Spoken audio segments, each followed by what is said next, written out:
got everybody in?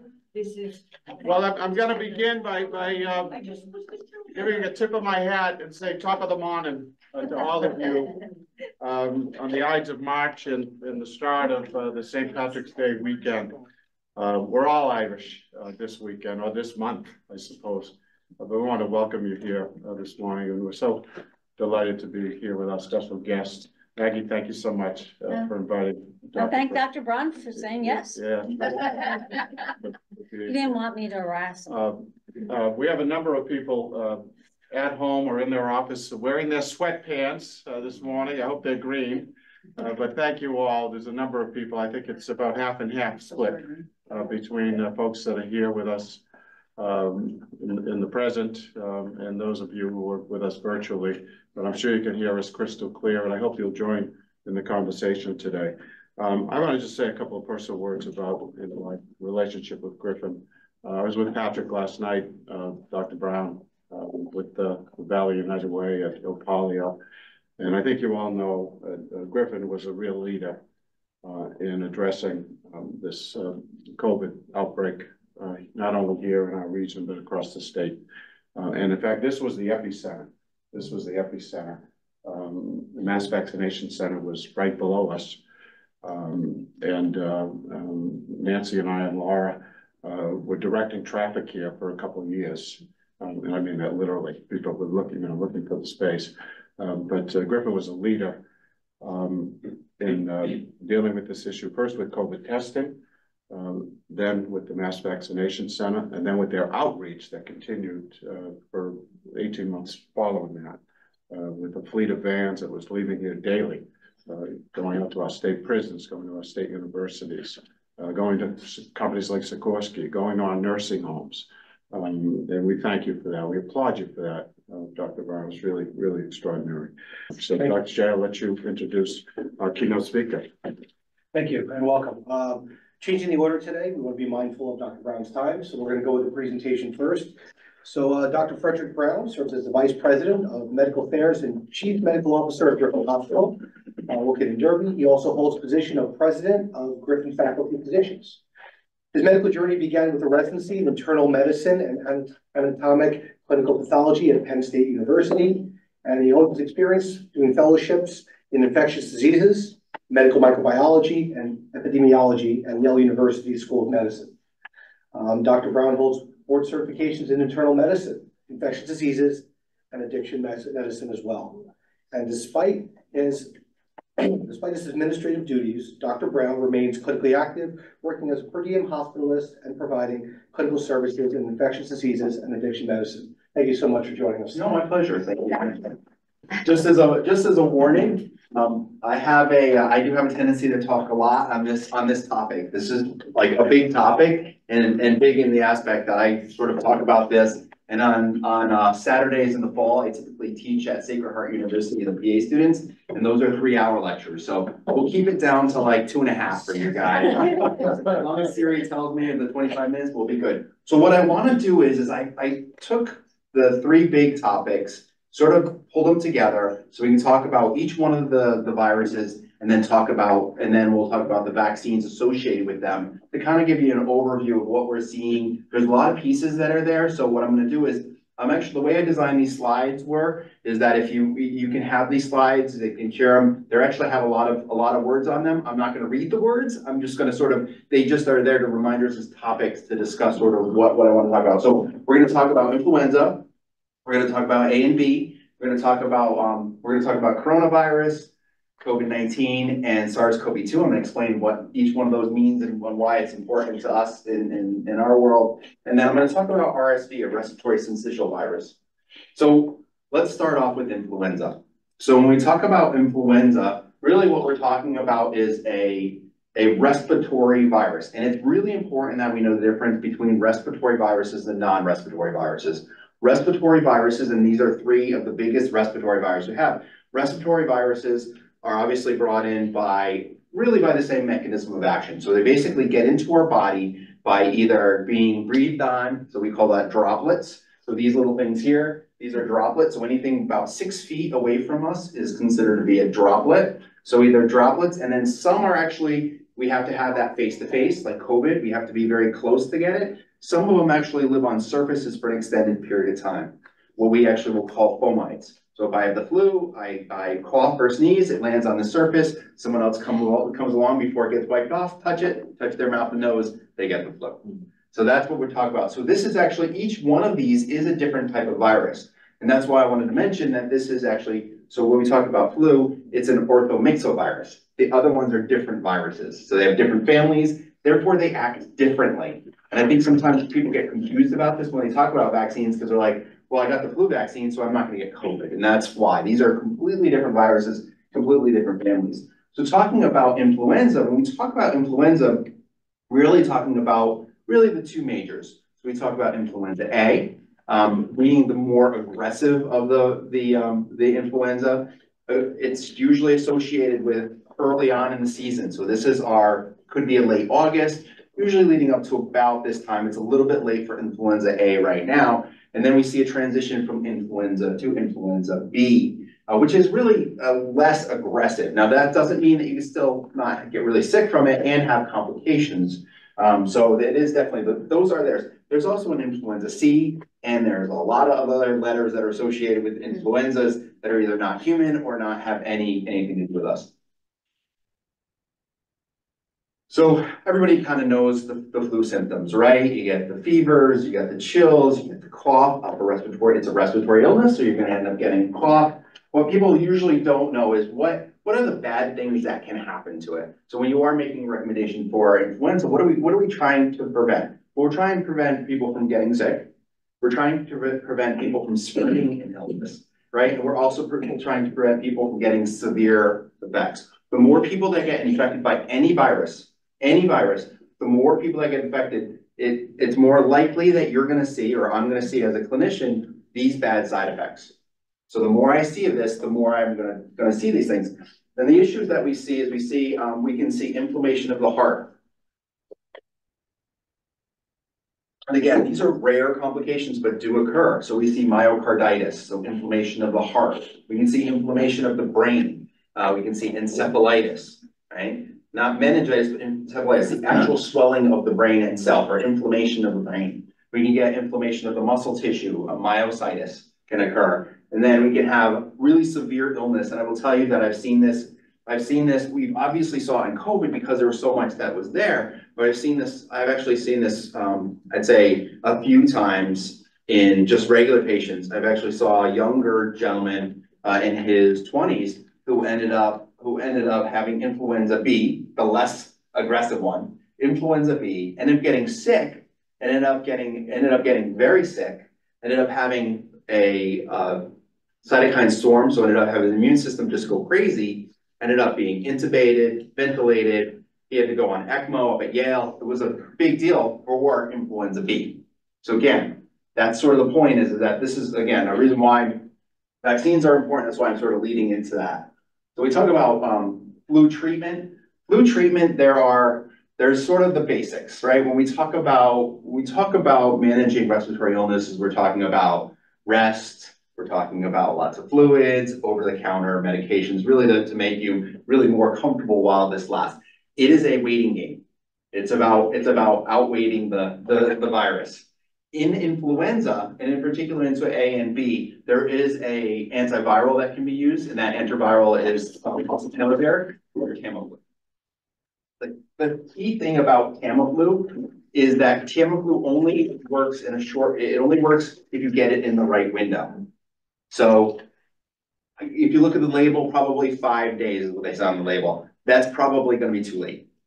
You know, it's got to be 48 hours is really when it is. So what it does, it actually decreases the amount of virus that's being produced. Therefore, it doesn't spread to the body, and it limits the time that you actually have the infection. The problem is that with most viruses, and we saw this really exponentially with COVID, most viruses, what happens is that you end up having these secondary effects, right? So the virus is gone, but you still have the side effects. That's the problem with a lot of these viruses. So you can actually get a virus. The virus can be gone in 2 to 3 days, but now you're stuck with all the leftovers, including immune activation that we see in COVID. So yeah, so we can use, but ultimately what it is again, it's a waiting game in an aspect of how we want to manage the influenza. So prevention, we're going to talk a little bit about vaccine, but I want to talk about the other prevention. So obviously, you know, if you have a cough or a cold, it's always a good idea to wear a mask, to wash your hands, and watch your surfaces. And people always forget about the surfaces. We actually talked a lot about this early COVID that were concerns about, you know, touching your face and mouth. That's actually a great way to spread flu. Maybe not as much with COVID. COVID really had to be, it really had to be that 6 foot, but still a good idea. And you don't realize how much you actually touch your face during the day, just out of routine. Therefore, if you're not washing your hands, then you can lead to that. So covering coughs, sneezes, and then staying home when you're sick. So I thought it'd be fun to have a slide that says, well, what happens when you actually get a vaccine? And we can go through the entire thing, but that is probably a lecture in itself. So we're not going to go through the big picture, but essentially what we're doing is when we give a vaccine, we're going to talk a little bit more about the vaccines. When you give a vaccine, there's a lot to talk about in flu. When you give a vaccine, essentially what you're doing is activating the immune system. That's really what you're doing. So you're telling your body, right, here's a protein. In this case, we're giving a protein, or we're actually inducing the body to produce a protein. We're basically saying, okay, here's the protein that we want you to respond to.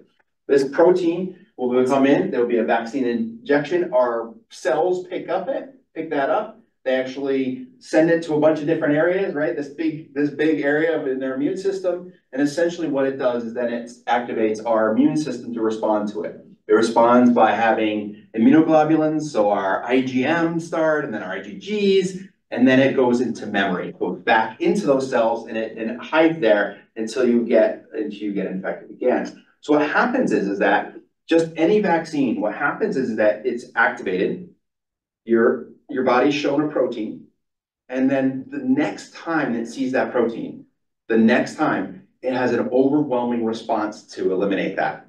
And that's how vaccines and why vaccines work. So if you have the process for the first time, and that process for the first time, it takes a while for you to have a response to that. That's why you get sick from it. The second time, right, you get that, if it's exactly the same virus, and again, with respiratory virus, it's usually not, but with other viruses, if you get that response again, something like the measles, for example, measles doesn't change all that much. So if you get the vaccine for the measles, and then you end up getting exposure to the measles, your body responds exponentially with its immune system. It does everything to eliminate that virus before it even gets into cells. It sees it, it says, hey guys, we need to full out, and there's a full out bombardment on this thing. So that's essentially what we're doing when we give a vaccine, is we're actually activating. Now,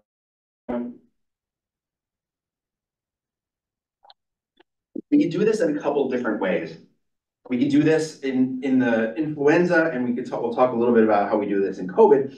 In influenza, there's 2 different types of vaccines. I will tell you that the live attenuated vaccine is less in favor. We're really using a lot more of the inactive flu. So inactive flu it's actually proteins. Those proteins are then given to the humans, and the human responds to them. The other way is that we can actually modify a virus. That virus is still living, but is deemed to be, it's safe for humans, let's put it that way, right? So it's live, it's attenuated, so that means it's not active, it's not going to cause problems. So what happens is we actually put some proteins in there, we modify it, we give the genetic code, and then when it actually infects you, because it does infect you, when it infects you, it actually starts to, it spreads out this protein, you get infected, you don't have any symptoms from it, you're infected from it, but it spreads it out and basically tells your immune system, hey, look out for this protein, even though it's not going to make you sick. Okay, so that's the 2 ways that we actually do it. But I will tell you that we don't use live attenuated all that much. There are some risks to live attenuated. It's been not as effective, and you can't use it in certain populations. So when we talk about influenza vaccine, influenza is sort of the quintessential respiratory virus. So the mechanism of action of this virus changes every year. And the problem is that protein that actually attaches could potentially change. So there isn't a universal area or an area within the virus itself that stays the same. So there's not an area that you can say, okay, it's always going to be here. And even if it is, we can't get to it. So our immune system can't get to it. So there's been development for the last 20 years, probably longer, a development for a universal flu shot, one that you get once and that's it, which looks for the components of the virus that are essential but never change. Can't find them. Or actually, you can find them. We just can't get to them. We can't get the vaccine to do it. So every year we actually have to have a new flu shot. The reason is because the proteins, in particular the proteins that help attach, are the biggest issue. And the proteins that attach or the proteins that cause the problem are ones that are on the surface of the virus. So therefore we have to be able to attack that. And then to show the body that if we don't have that within our system, then we're going to get the flu. And again, I want to make sure we're clear on this. Respiratory viruses are, no matter what the vaccine effectiveness is, it's not 100%. You get a flu shot, you get an RSV shot, and you get a COVID shot, you can still get any one of those. The issue is that you're going to be less severe, and then mortality drops exponentially. So you get the vaccine, you typically don't die from it. Not the vaccine, the virus. That's different. That's a Bond movie. So, but you'll see every year there's different types of the proteins that are actually put into the flu shot. So that's why we will at least at this point, we will always have an annual flu shot to make sure that we look at last year's, the year before, the last major outbreak, all of those, and they have fun names like Brisbane and Kansas and Colorado. Those are ones that were big outbreaks, big clusters. You put them in there and they're there. And I'll talk a little bit about sort of why that's important when we talk about COVID. Can I ask you how long the proteins stay in your body? The proteins actually clear pretty quickly because they are proteins. So our bodies are only designed to take the proteins for a short period of time. So how can you get a universal shot for your life? So it's not, so the protein, that's a great question. So the protein only is showing. So the protein actually shows to the immune system. The protein doesn't stay. So when you give a vaccine and it's a protein, what happens is the protein will go into the bloodstream. The body will respond to it as a foreign protein. The protein will then get cleared out. So it actually gets filtered out by our kidneys. So that once that protein is gone, it's gone. But then the memory of it is left in there in our immune system. So when you end up getting infected with, let's say, the Colorado strain, that protein, right? That protein is gone, but your immune system has seen it before, recognizes this as a bad thing, and fights it off.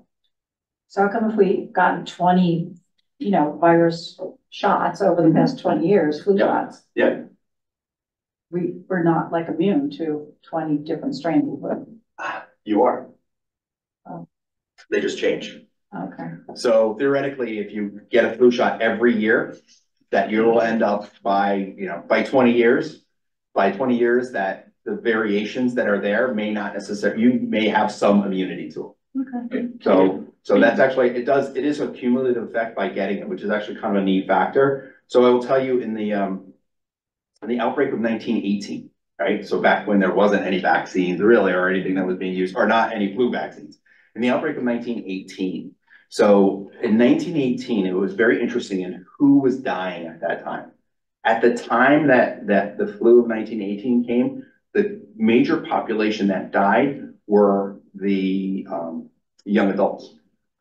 So those in the 18 to 25 range were the ones who were dying. Anyone who was sort of over 30 and older were not dying.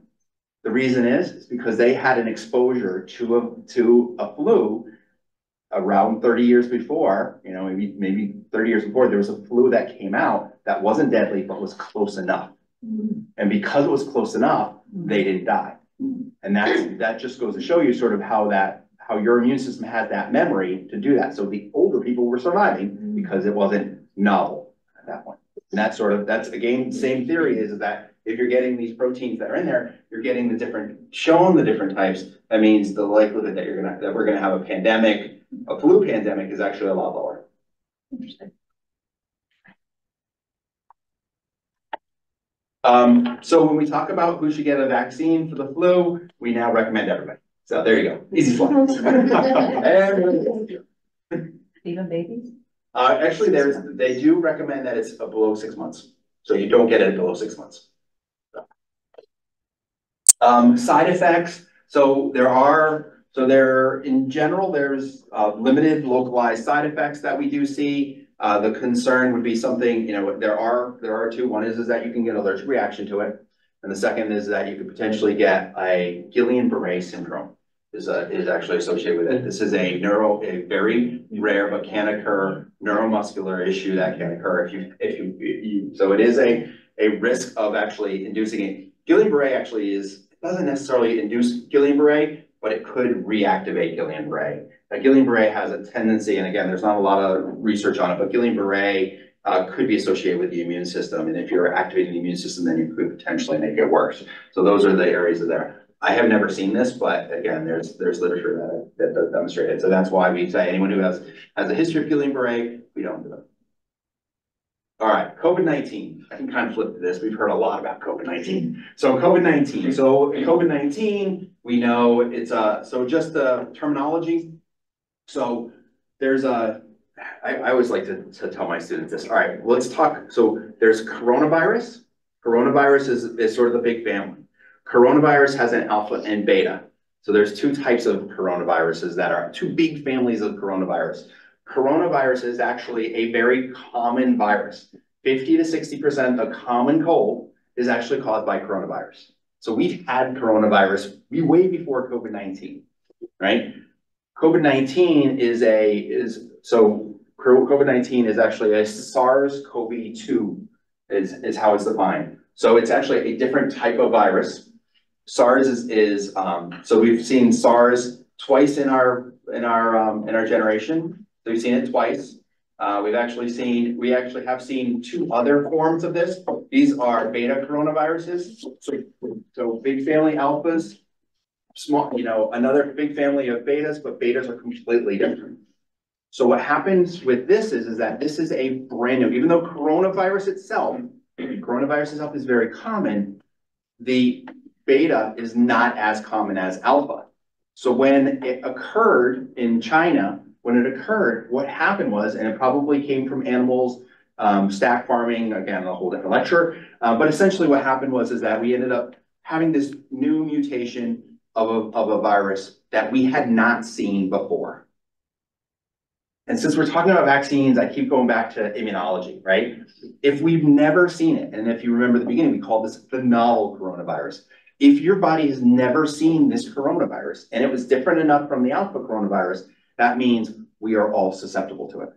And that's why it became a pandemic, because it was essentially to our body, it was a brand new virus. And that's why it did what it did, right? So it went everywhere as a brand new virus. And as, again, everybody knows sort of what's there, everybody knows sort of symptoms. We also know that symptomatology of COVID-19 was, obviously there was a whole bunch of different symptoms that we got, right? So depending on what strain is out there, you'd have different features associated with it, right? At some points it was even a GI bug, you'd have gastrointestinal. Technically, just for fun, for trivia reasons, you guys can know this. Actually, coronavirus in everyone except humans, all animals except humans, is actually a GI virus, not a respiratory virus. But anyways, so there you go. You'll get that quiz right in trivia day. Obviously, the concerns is that early on, being a novel virus, being a virus that was concerned, the big piece is that what happens with it. So the virus itself was a coronavirus. It was not you got sick from it, but if you think about it, it was probably, and a lot of us had COVID, you get sick from it and you can get really sick from it, but in a lot of ways, it wasn't that much different from the flu, right? I mean, let's be honest. The problem is after the virus was gone and what it did to the immune system is what ended up being the issue. And this happens in a lot of bacteriology, microbiology, virology. It's not about the initial infection. The initial infection can be bad, but a lot of times it's the secondary infection. For example, did you know if you got food poisoning that you can get a severe arthritis afterwards? Wow. So there's certain things that you can get infected from, and then your immune system sort of gets activated or gets into areas that it's not supposed to go, and that's it. And that was the big thing with COVID. So what happened is that in the first 5 days, you'd be sick, right? And then about 5-7 days, people were kind of got a little better. They were starting to feel better. And then day 7, couldn't breathe. And that's when things got scary. Then we'd see people get really sick. They need to be put on the ventilator, and a lot of people were dying. And that was the biggest issue. And again, that had to do with, interesting enough, that actually had to do with how our immune system was responding to this novel virus. It was actually having an explosive response, and we're going into what's called cytokine storm, and then we were reacting to that, and that became a major issue. And that's that was the biggest picture about it. So until we started moving forward. Now, again, we know, I don't need to talk about this, same way as the other viruses. Again, the fomite's probably not as important. You know, paper masks turned out to be the big savior in this to prevent the spread of the virus. So I know there's controversy about this, and please, I'm just giving the facts here. So when we talk about the viruses, we talk about the vaccines that occurred, this in history is going to be one of those times that's like a major change in science in relation to vaccines and vaccine theory and vaccine development. So I will tell you a very quick story because I don't have a lot of time. So I was actually at a biotech meeting. I actually have interest in new companies. So I was at a biotech meeting in Cambridge, and I was there and I was talking there, and they had these great companies. There was a company called Spark that literally was able to insert a gene mutation into patients' eyes so they could see. It was like they literally were blind, and then they could see just from inserting this mutation. Of course, it costs like $1 million for this development, but I mean, these kids, it was amazing. One of the companies said, listen, we can, if we have to, we have this new technology. It's called mRNA technology. We have this technology, we've been able to stabilize it. mRNA is very tricky. It doesn't like to stay stable. We've been able to stabilize it, and we've been able to develop vaccines. We can develop vaccines very quickly. And we could probably, if we had a smallpox outbreak, we can get you a vaccine in 6 months. That company was Moderna. So interesting enough, later on, that's exactly what happened. So mRNA technology is really interesting in the aspect of it and what it does. Yeah, when we talk about it, we have these different ways that we can give vaccines, right? So there's a whole bunch of different ways that you can potentially give vaccines. By the way, these aren't really that significant, so you can look at those later. Our typical way of doing vaccines were to either give a live attenuated, so you give a virus, right? And the virus has some proteins in it, but doesn't really get you sick, right? That's sort of one of the ways that we do it. The other way is we give proteins. That was the other way, right? Here's some proteins. There you go. The problem with some of those are 25 minutes. All right, I'm gonna go quicker. So the problem with those proteins is those proteins degrade pretty quickly. So if you don't have enough of them, you may not have a big enough response, which could be a concern sometimes with the flu vaccine. However, what we found is that the mRNA is genetic material, right? That genetic material never goes into the nucleus, never goes into the brain center of our cell. It goes into the external part of it, goes into ribosomes. Those ribosomes are actually protein producers. They produce a protein, right? They produce that protein. They produce this S protein. That S protein is then let out into the body. It produces it for a period of time. It's a little bit longer, right? So there's a longer period of time that's being produced, but because it's producing a protein and it's being produced longer, the body has more time to develop antibodies. And that made it extremely effective for treatment. Again, when we talk about effectiveness, we don't say zero, especially with respiratory virus. Really what we're talking about when we talk about, what we're really talking about is that, again, limiting severity of the illness, if not preventing it. All right, so that's the only thing you can do with respiratory. It doesn't matter how effective it is, it still may not prevent you from getting it. Okay. And then there's another vaccine also that came out. There's actually a plant-based protein that actually starts developing the protein without even using the cells. That's actually a company called Novavax. They'll actually do that, and that's an alternative to mRNA. If people didn't want to use the mRNA, we had this other company that actually used the plant-based protein like the vegan version. So plant-based protein that actually does the same process, but outside of the body. So, and again, we can always go more into those. As you know, the Johnson & Johnson and the AstraZeneca, Johnson & Johnson has actually been taken off the market just because it wasn't as effective and had some side effects associated with it. So they said, well, you know, though that was a financial piece, it's still a good vaccine. It just didn't make a whole lot of sense to keep using it. Efficacy, as I mentioned, was really good, about 95% efficacy.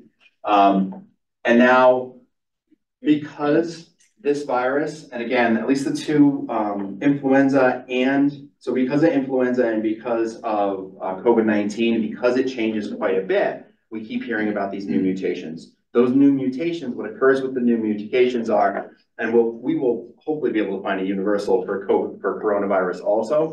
I know they're working on it, but because we keep having these variations, that's why we continue to have boosters. Boosters will decrease if we have less of the illness, you know, because the way that, so influenza mutates in your body. So you literally get infected with influenza and they can take out that virus and you'll have, the term we use is quasi-species. There's so much of the virus that's there and it's so different in so many different ways, it's already mutating within your body. Coronavirus doesn't do that. It's actually more protected in that, but the more people that actually get infected, the more it mixes and matches. So it's actually outside of it's really in the population as opposed to in the person like flu is. That's why flu is, again, much different in that aspect of you have to do it in annual because of the mutations that you see. Where in COVID, we're seeing the mutations, the less people that get infected by COVID. So if everyone all of a sudden stopped seeing COVID, right? If there was no more COVID, right? If you got infected by the COVID, you know, one person here or there got infected with COVID, you wouldn't have to have different boosters. It wouldn't mutate. But unfortunately, because there's so many people, there are still mutations that we're seeing, and the JN1 is the newest mutation that we're seeing, and that is the newest booster that's being recommended. And what age do you recommend that? Everybody? So I recommend, I'm going to give you my opinion on that. My opinion is that I would recommend that on people who, usually you want to think about 65 and older, just because you want to make sure that the immune system can respond to it. And then anyone who has any comorbidities. We found earlier with this infection, we found a lot of it was associated with cardiac. So if you have a cardiac disease, you know, high blood pressure, et cetera, that's one of those things. So cardiac disease, diabetes, and obesity are probably the three biggest ones. And then that goes without saying if you're immunocompromised, cancer, you know, solid organ transplants. Those are what they do. So again, I recommend those for those who are there. You know, we'll see what the recommendations are. I'm always a little bit different on that aspect because again, knowing the microbiology of it, I always make sort of a little bit more conservative recommendations. The recommendation right now is if you haven't been vaccinated, it's the newest strain that you get it, especially 65. And the RSV? We're going to talk about that. Oh. Yeah, I know. I told you I could talk a lot. I warned you. So just so we're clear, another piece to be associated with this is that not only we kind of forgot about this, I don't know why, but this is so important. So we are in herd immunity. We are out of a pandemic. We are, you know, and we do know that there's going to be some changes, but we know that enough people have actually been infected or have been vaccinated that the likelihood that we're going to see this as a pandemic again is pretty much zero. So that's the end of the COVID-19 pandemic. I would say it was the end of the pandemic when they changed the recommendations to say, you know, you're only out for 2 days, which just like a respiratory virus. I was waiting for that. That's my.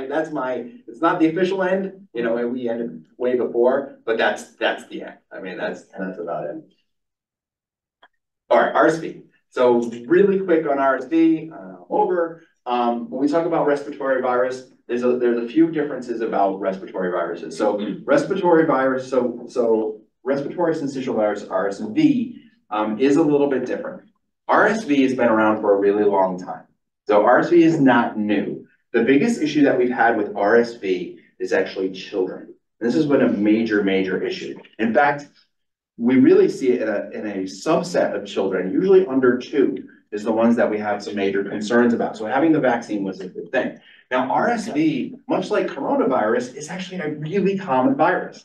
It is the common cold. You know what? Now, common cold is actually rhinovirus, but technically, for all intents and purposes, we call everything either the flu or a cold, right? So this is actually a cold. This is actually really, really common. So what we want to do is we want to make sure that we're aware of what you're getting. So if you look even at the symptoms, so for children, it's definitely something that's unusual, right? Children don't usually get this sick from it. And this is a significant respiratory virus that children have, usually under the age of 2. If they're older than 2, it turns out to be more like a cold. You can see cold, cough, runny nose, sore throat, fatigue, fever. This is the cold, right? I mean, there's not anything that's there. The problem is that when it gets to those who are older, the concern is, and especially with comorbidities, you know, then you start having other issues. So any type of bad cold can actually lead to significant issues. And that's the biggest issue that we're talking about when we talk about RSV and vaccinating those who are older. And again, I think we got to this point, you know, pneumonia, asthma flares, COPD flares, congestive heart failure, and respiratory failure. Those are the big things that can occur in the elderly, those who have weakened immune systems, and children. This is actually really interesting because this is different from the other two. I mean, we do know that I kind of talked about seasonality there's no seasonality for COVID. So COVID can occur at any time. Influenza, interesting enough, is so the seasonality is actually associated with bird migration. So birds are actually the major carrier of influenza. Another fun fact, you can use that. But yeah, so in particular, ducks actually are big carriers of the flu. And they actually, and as they migrate, that's actually the seasons that occur. They actually bring new strains from New Zealand. Like it rotates. So our flu season is the opposite of the flu season that's in Australia and New Zealand. So again, and then a lot of it has to do with bird migration. When we talk about RSV is also seasonal. Again, I don't know if it's associated with birds. I don't think so, but it's seasonal. So you see that it actually occurs in November through May, right? So about the same time as the flu. And so that's where you need to be just careful about that, especially if you're having a child about this age, because it's infants up to about 2 years old is really when you want to be really concerned about that. So the vaccine is going to be a little bit different. So the vaccines, so there's essentially, we're talking about treatment of, there's 3 people that we actually are 3 groups that we're going to treat. The first one is going to be the pregnant patient. The second is going to be the newborn, and the third is going to be the elderly or older individual. Those are the 3 that we have. Right now, there is one vaccine, Pfizer, that will actually covers for the pregnant patient, right? So that's Pfizer. There's 2 for the elderly that could potentially work. GlaxoSmithKline and Pfizer make one. So the same one, the Pfizer can be used in all those. For the newborn. So should you get a vaccine if you're going to be around newborns? So that's actually great. So there hasn't been a recommendation for that yet. That is a concern. But usually it's more concerning that, if you have a young child that's actually in the household around an infant is how it's been transmitted. It's just not seen that much from adults. And I don't know if there's been an official recommendation from the CDC on it. That's a good question. I'll have to look it up and see. For newborns, there's no treatment for newborns. So we don't give them the vaccine. They can't get the vaccine. So because of that, we actually have a monoclonal antibody that we can give to them. So if we're concerned that they have an exposure, we can actually give them a medication that'll actually essentially substitutes for their immune system to fight off. So that's actually what we do. So again, there's a bunch of things that were going on. Right now, the vaccine is not an mRNA vaccine. It is actually more of a traditional vaccine, a protein that we actually do, a very specific protein.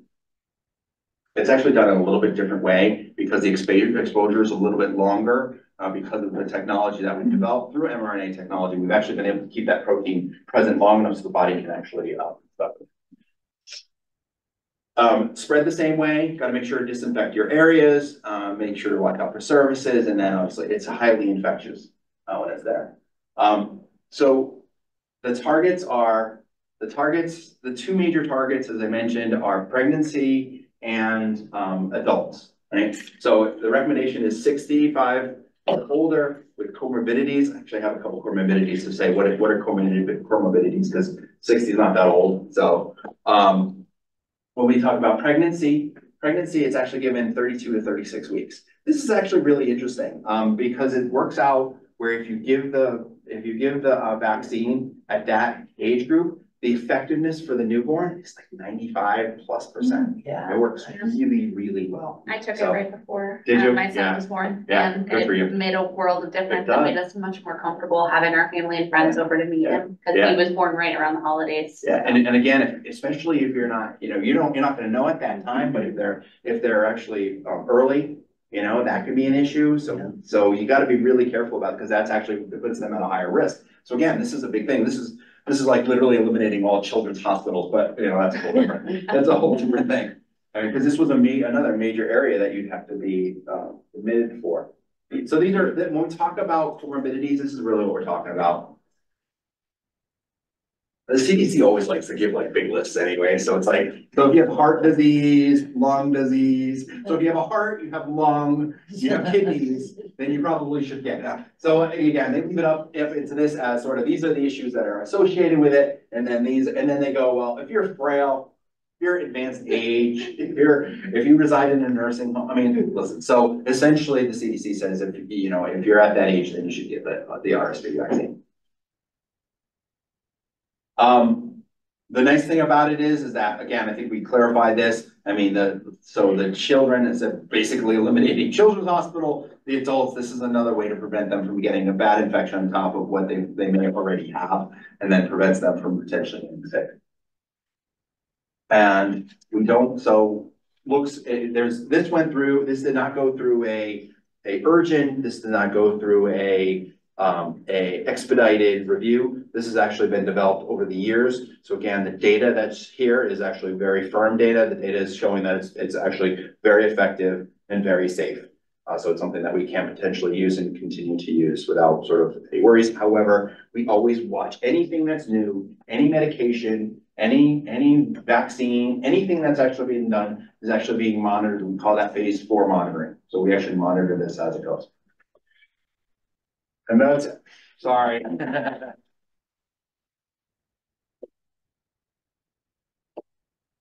you get 2 vaccines at once? Like, would you recommend if you didn't have it, can you get the flu and RSV at once? So the answer is yes, you can. And I will tell you so there's the cons about that is you can always be sore. You get them in both arms. Or usually what I recommend is getting it in separate arms. You can actually get more than 2 at the same time. So there's really not an issue. The issue is that and this has always been sort of a rule of thumb and some recommendation is not to necessarily give it if you're sick. So if you have a fever or you're not doing necessarily well, and they're sort of interesting. One is that your body should be able to respond to it. But if you have a fever, your body, when you have a fever, that's your natural response to eliminate a virus and denature proteins. So you might denature your protein, so it won't necessarily work because your body's too hot to take it in. So 100 degrees and above will actually eliminate viruses themselves. Yeah. So that's so again, besides that, no. And I will tell you that I'll say I'll represent myself. I got the COVID and the flu the same day. I got the flu and the shingle shot because I didn't want to be sick twice. And I was sick for like 2 days. Yeah, I don't want to be sick. the shingle shots. Yeah, that's why that was going for. The other one, the shingle shots is just a heads up. The shingle shots necessary. Glad you got it because I can tell you the side effects if you didn't get it, especially if you get shingles. But it does have some one side effects. Yeah. It just makes you feel like crap for a We have while. a question on. Your 2 days is pretty good though. Usually it's longer. Do you have time for one more question on the Oh, screen? yeah, sure. Melissa, you want to unmute? Hi, can you hear me okay? Yes. Okay, thank you. Actually, to have 2 questions if you have time. One is long COVID, do you think, again, that your body's immune system reaction, like you said, once you're over the virus itself, is that basically whatever your immune system wants to do? And my other question is, what about the new reports that the COVID vaccine is causing autoimmune reactions? So the first one is the long COVID. So yes, it's very likely that long COVID is the immune system's longer term response to the infection. Just like I said with the after getting food poisoning, we do know that certain subsets of people who will end up getting sick and could end up having secondary effects related to it. We have seen this in a lot of different viruses. We see it in bacteria. We see it in very complex bacteria. What can happen is that those can actually activate the immune system in areas that you're not supposed to activate, including your brain. So you don't have a lot of antibodies in your brain. So what happens is if you activate your immune system and it gets everywhere, then what can happen is that then you have your immune system that goes into an area that it typically doesn't go into, and then it actually causes problems. So that's the problem with the brain. It's actually joints too. So when you're talking about joints, not even typically, your joints don't really have a lot of the immune system in it, right? So the fluid in there is essentially sterile. So what can happen is that when you do have an infection and it gets into the joints, what can happen is that the body says, body gets in there and it's never seen some of the proteins that are part of your body and says, hey, these are foreign, and then attacks them. So it's almost like, it's like rheumatoid arthritis. That's how rheumatoid arthritis works. As for the risk of the vaccine, activating the immune system or having autoimmune, I'm not a zero kind of guy. There is a small risk. Again, small risk is that we don't see that very often. Even some of the components of COVID, we don't see that often. There is a theoretical possibility that could occur. However, I will warn you, and I like to always couch things at sort of what's the minor. That would be minor. I would say if you're receiving anything from a monoclonal standpoint, I would be more concerned about that. So when we talk about the vaccine, there could be a very, very small possibility. But if you give someone a monoclonal like rituximab or some of them, I'm trying to think of some of the psoriatic medications that you hear about on TV, the joint stuff that you hear about on TV, all those things absolutely activate the immune system, and there is a autoimmune syndrome that you can get from those. So we are being really careful about that, and we're trying to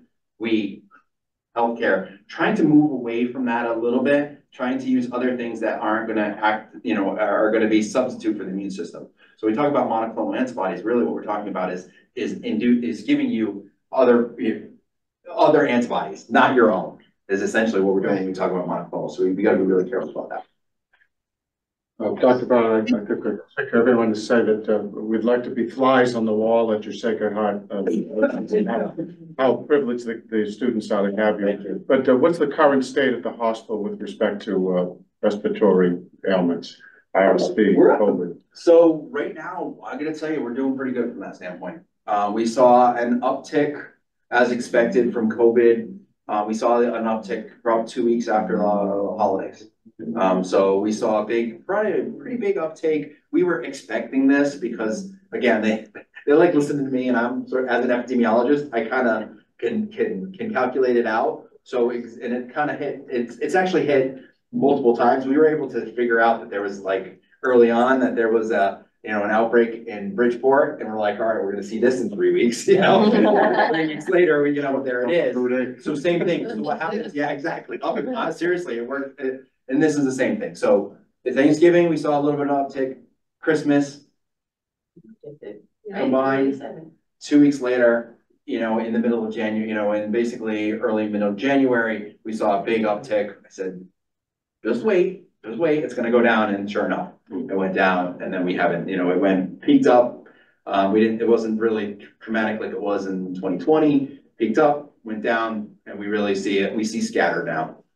So after Easter, are we going to see more? we may see upticks. So that's definitely a possibility. And at any holidays, it also depends on the weather, right? If it's a nice Easter, when you're outside and. You got it, everything's- exactly. So remember, this virus is very sensitive to UV light. So if you're outside and you're aerating, it's there. When you're closing your doors, like winter and Thanksgiving, that's when you're gonna start spreading it. Although the real danger is the Irish pubs this weekend. I mean, alcohol does kill it, so. Saving grace. Along with other things, but that's a different talk.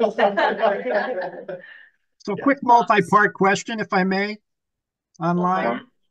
Sure. Is the latest COVID booster available for all the same COVID strains, or is it varied by brand? And then is there one brand that's better than others? Yeah. So in general, if they come out with a new booster, it's with the predominant strain. At this point, the predominant strain is the JN.1 is the current one. So if there's a new booster that's offered, it's there. They will not offer, different companies will not offer different strains or different boosters. If it is a booster, it is a booster. That being said, if you get an older strain, like for example, now when we started off, we had a monovalent vaccine. Now it's a bivalent vaccine. So it has two components related to it to make sure that you're covering it. You will continue to see that. So right now there isn't a brand specific booster that's out there that's going to be any different. So it's either Pfizer, it's either BioNTech, Pfizer, Moderna, or Novavax. And they all have a started out with Pfizer, stick with Pfizer, or do you recommend switching? Interesting enough, the data shows that you can switch if you want. There's not an issue with using one or the other.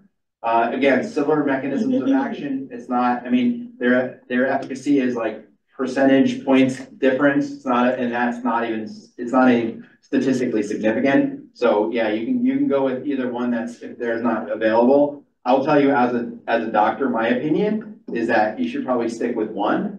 But if it's not available or you don't have it there, I would not get it because it's not there.